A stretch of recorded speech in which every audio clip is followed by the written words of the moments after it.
Hello, and welcome to this ETC lighting training guide. This is going to be going over the main windows that you are going to be using the most. First, let's cover the three kinds of windows you're going to be looking at the most. This right here, which I'm circling, is your main window. This is the window where all of your control, all of your info, everything will be displayed. This is the main thing you're working on. The next part is this down here. This is the command line where you can see everything you're typing in. So for instance, if I were to go channel 3 at full and type that out using the keys, you'll see that shows up there. And when I press enter, that little diamond will pop up. Also down here are little shortcut keys. So you can type image, or let's say focus at 20. You can just do that sort of basic quick stuff like that. The last part of the menu is the file menu, or the screen's file menu. This has your basic save your show, power off the device, just that sort of stuff. In terms of the displays that you're going to be using up here the most, it is the live table, the cue list, the virtual keyboard, and the patch bay.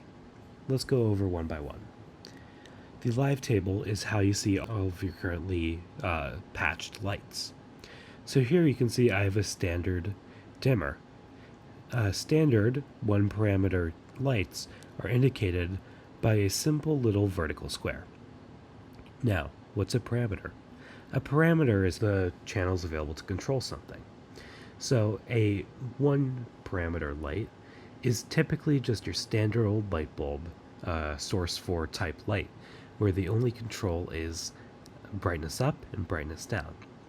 Multi-parameter devices, such as what I have here patched on channel 2 for this demo, have multiple parameters such as pan, tilt, and color. These values will be indicated here. So let's start by just turning this light on. It's currently at full, but I'm going to change it to 50%. Now that that light's at 50%, I want to go ahead and record this cue. So I'm going to go record cue 2. I can come over here to the cue list. This will show all of the cues that are currently recorded.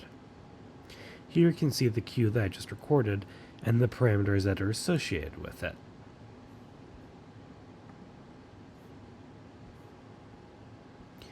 The next menu, or window that you're going to be using, is the virtual keyboard. This just shows the virtual layout of a traditional ETC Ion. So for example, if I don't want to use keyboard shortcuts, I can just simply go channel 2 at full, enter. This is exactly what the old physical control surfaces were like.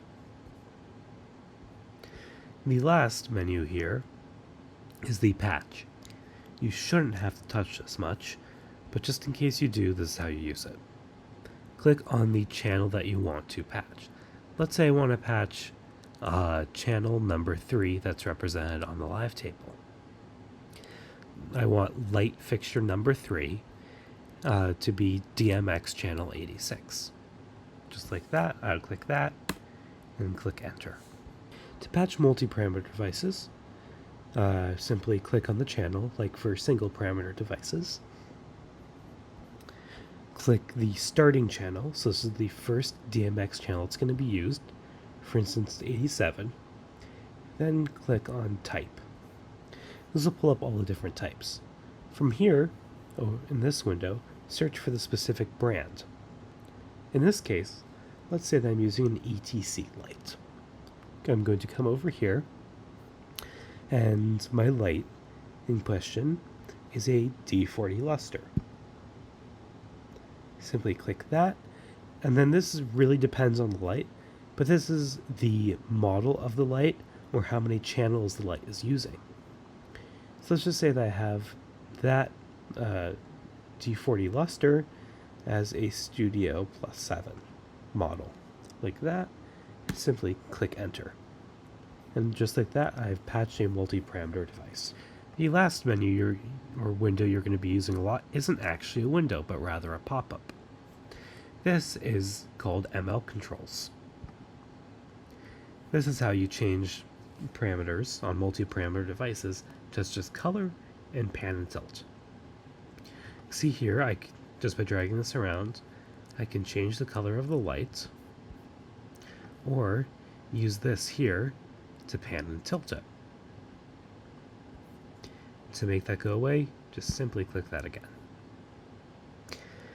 Those are the basic changes on the ETC EOS boards.